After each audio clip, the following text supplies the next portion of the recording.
All right, this is the follow-up on the video about Joanne and with her inheriting Suge evil ways. And before I start, I just want to say, if the FBI, if y'all watching, y'all need to step in on this case because the JPD or whatever here, they is not trying to do nothing. They just sitting back. Mind you, they under her payroll, just by half of them, and they ain't doing nothing. If anything, they waiting for me to slip up and make a mistake. I mean, courthouses and all that.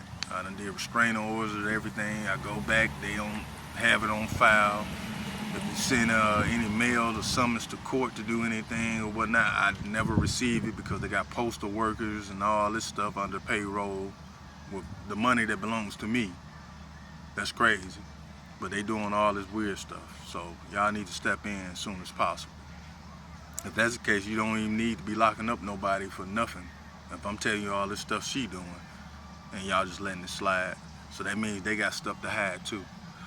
So anyway, let me proceed with the story. So when Joanne's oldest son David was probably like 1 or 2, Suge called me into her room, and she had little David in there naked, and she told me to book him. She had a long knife in her hand, and I was like, no, I ain't about to do that. And then she asked me again, and I said no, and I was willing to fight her about it. Cause I want, if she can cut me or stab me one time, I'm pretty sure I can take it and fight her off. So she said, no, all right, you go ahead, you cool. Within about 2 or 3 days later, same situation, but this time she had Sarah and Joanne with her, and she had this infamous .38 revolver she always had, and threatened to off me if I didn't do it. And they was willing to stab me or whatnot. So I proceeded, I did what I was told. Then down the line, of course, I forgot because Suge always doing this forgetful magic, so I won't remember all the stuff that's happening. So within maybe a year or 2 later, I had moved out, and I moved in with one of Suge's old boyfriends named AC. And I had to come. I was coming over to the old house on Nago is because the school was close over there by them, and plus I was going to check on them, see what's going on and whatnot. And I wait over there majority of the time for AC to get off work and pick me up. But anyway, this one day I go over there, and all of a sudden Lou and Robert, they was there. And mind you, Lou and Robert, they was in Jonesboro. And ain't nobody tell me that they was coming or nothing. It was like a surprise, and I was happy. I forgot all about all the stuff, the terrible things they did to me, because I'm always, they doing magic to erase my mind. So I'm thinking just a happy family moment. And then I'm up there, we drinking and smoking. I'm like, yeah, hanging with my big brother, doing grown man stuff. And I was happy. We listened to music, chilling. Within a couple of hours after that, I noticed Sarah and them went in the room, in Suge's room. And a couple minutes later, Sierra busts out with a loud cry. So I gets up to check it, how I'm looking at, like, what's going on? And I head to try to go in there, and it's like 2 or 3 of them in the hallway. They telling me, no, just go on, get back. I don't know, what you mean?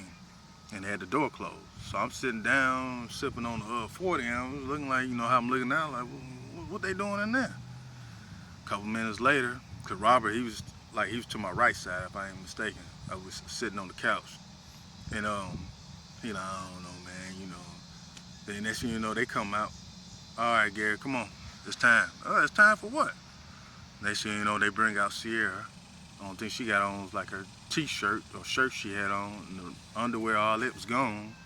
And Sarah got a metal hanger. She straightened it out. And Sierra got blood running down her leg. I'm looking like, huh? Like, yeah, it's time, come on in here. I already had a feeling then. No, I ain't doing that. Then she, Robert hit me in the head with that infamous .38 revolver. And I'm like, man, come on, man, I'm tired of this, I'm tired of this. I start crying, snot and everything running down my nose, like, nah, y'all just gonna have to take me out. I'm like, I ain't doing this no more. And hit me across the head a couple more times. And they like, you better, or else we gonna off her and you. And I didn't care. I was like, y'all just gonna have to do me. They had me down on my knees, and Sierra was like right in front of me. And mine, she probably like 2, 3 years old. I won't give her no more than 4 years old. And she was crying. I mean, hands shaking. She was terrified. Both hands just shaking. She just said, "Uncle Gary, please, just do it. Just do it." She didn't want to die. And I was willing. I didn't care. I don't care. She just kept on, "Gary," she tapped me on, "Gary, please do it. I don't want to die, please."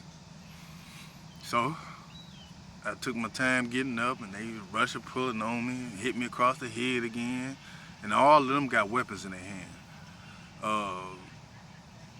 3 or 4 of them had knives, one of them had a hammer, and one had the gun. And Joanne was there too.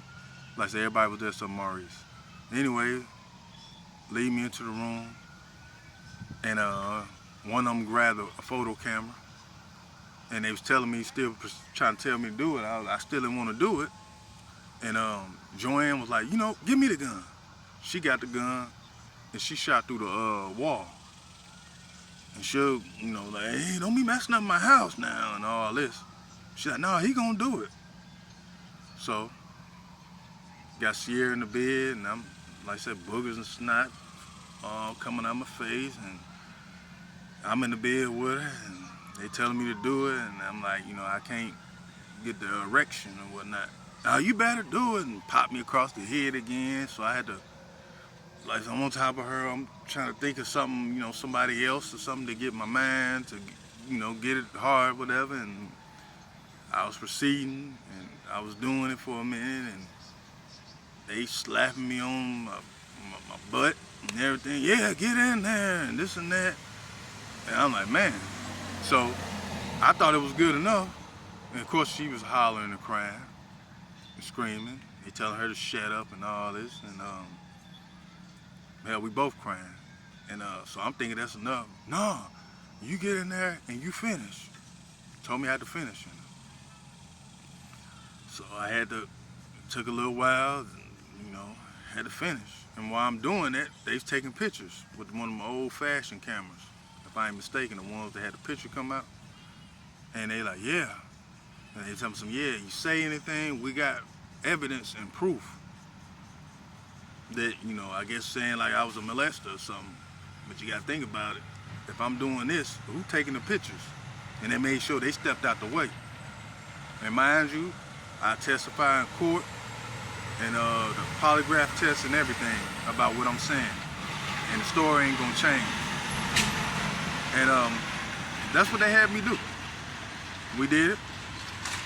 Then I noticed, so they kept, how Queen Latifah was and set it up there with the pictures and stuff. "Yeah, we got you." They like, "You say anything, we got you now." So I'm like, damn, So things went on regular. I come by and check, see what's going on. I noticed Sierra was scared of me when she see me. I was wondering, like, what's she scared of me for? I think the first 2 days I knew why she was scared. Cause I said, "See, yeah, now y'all got her scared of me and everything." And they, she'd be all right. Then, like, maybe after the first 2 days, after that, I forget everything that happened. So that is a big reason why Sierra to this day is like women. She don't like men because what they had me do to her. Not, it was my will. If it was my will, I would just did it. I wouldn't even be talking about it. It'd just be something to keep secret, but I don't got nothing to hide. So I'm letting y'all know. And this is why a big reason I don't deal with the family, because family don't do that. And before this video cut off, it got to the time it was for Sherman. It was his turn. Yeah, I'm gonna do a follow-up. I'm gonna do another video. I'm gonna stop this one right now. It's got like 30 seconds. Ain't gonna be enough time. I'm gonna do another. I'm gonna send this one out. All right. And mind you, all I say is the truth. And testify, court, polygraph test me, do what you gotta do. I mean, I'm here. Y'all know where I'm at.